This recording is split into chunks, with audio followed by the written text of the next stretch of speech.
Angel, sino na si Angel Castro ngayon compared sa Claire Castro a few years ago? I feel like po, way before, mas mahina po ako. Wala akong backbone. So if somebody calls me ugly, I would believe it. If somebody says I'm bad at acting, I will believe it. If somebody says na parang, anything bad about me, I will believe it. Now I don't. Even if you say something bad about me, kahit totoo, kahit mali, I believe in myself. Kahit ang dami kong flaws, pero I'm still confident about myself regardless of the flaws. So now I'm much more stronger, much more wiser, much more older. So yeah. Okay. When it comes to acting-wise, sa tingin mo paano na hinubog yung maturity mo at na-apply mo yun dito sa bago mong project sa VNX? Ano po kasi, as you grow older, wow. Okay, as I got older, siguro mas madami akong bagahe. So, syempre po before na-typecast ako sa drama, when I was younger, wala naman ako masyadong bagahe noon. As I aged a little bit, syempre may mga pinagdadaanan ako. So, nagagamit po yun sa eksena. So, mas natural po yung mga eksena umiiyak, ganon. Which is meron po sa Cream Pie na nag-breakdown ako, which I'm very excited to see. So, yun. Galing sa puso po talaga yun. Galing sa experience ko in real life. Something to look forward to. Congratulations, Thank you. Angel! Thank you. Thank you for your questions. That was Von Belinario of TV5. For our next one, we have Irvin Santiago of Bandera.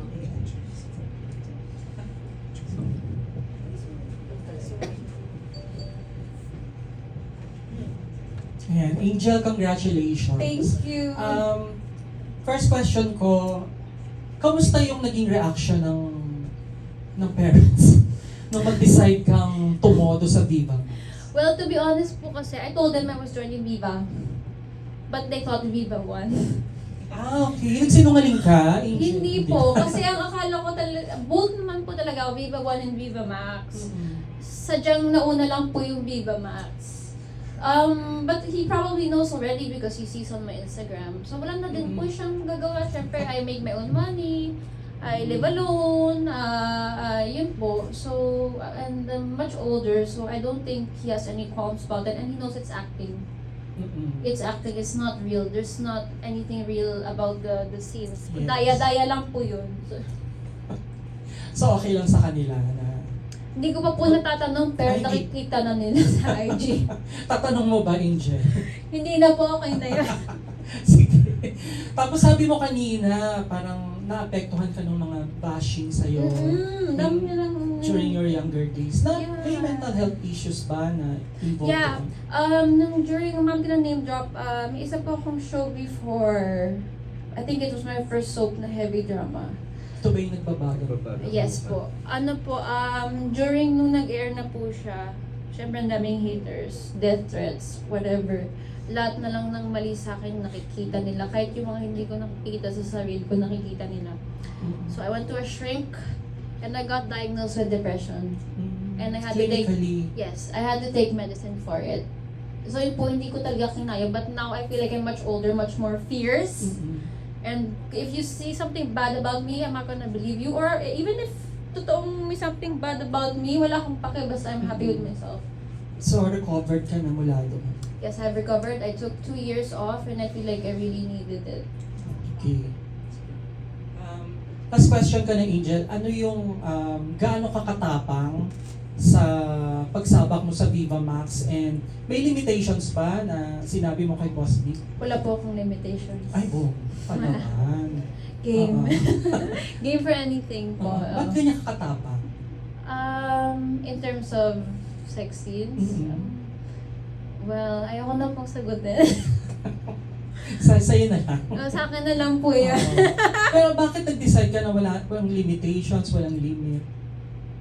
Well, na-discuss po namin yun nung una. At first, I didn't want to show my boobs. I discussed this with my handler and Boss Vic. But, according naman to my handler, kasi I have body insecurities then because my boobs are natural. So, syempre, when you gain weight, you lose weight, naglasag siya. So, yun yung pinaka-fear ko na, okay lang naman sa akin mag-topless kung sana perky, di ba? Perky pa. Pero na-check naman ng handler ko, ayan si Sir Ethan, na-check naman niya, whatever, it's not bad naman daw. Sabi din ng director ko, so game. Okay Sige, lang. Go, go, go. Go, go, go, go. Thank you, Angel. Congrats. Thank you. That was Irvin Santiago of Bandera. Up next, we have Miss Asta Ramoy of People's Journal and TikTok. I had a, Oh, I'm so sorry. a brief encounter with Angel before she came in. Angel, you're a product of, I would say siguro, broken family since hiwalay naman ang parents mo. Left po. Your mom is in the States, at saka of course your dad is here. Kumusta? Are you the only child of your parents? Yes, I'm the only and the eldest. I was born during yung era na artista pa yung parents ko. So that's why they stopped. Because of me. So parang I want to continue yung hindi nila natapos. Parang yun yung mission ko. I feel like. Na-mention mo kanina na you went through depression and it took you 2 years, di ba? Yes po.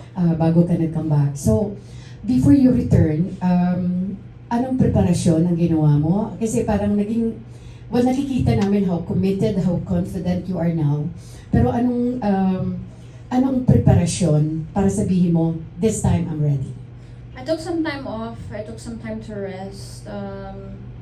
And siguro I surrounded myself with good friends, good people, na regardless of what people are saying, they lift me up. Lalo na yung best friend. Lalo na iyak ako.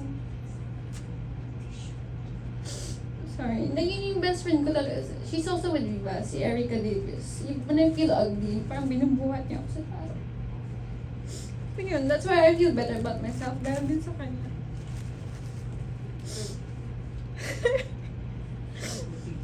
Yakin, oh my God.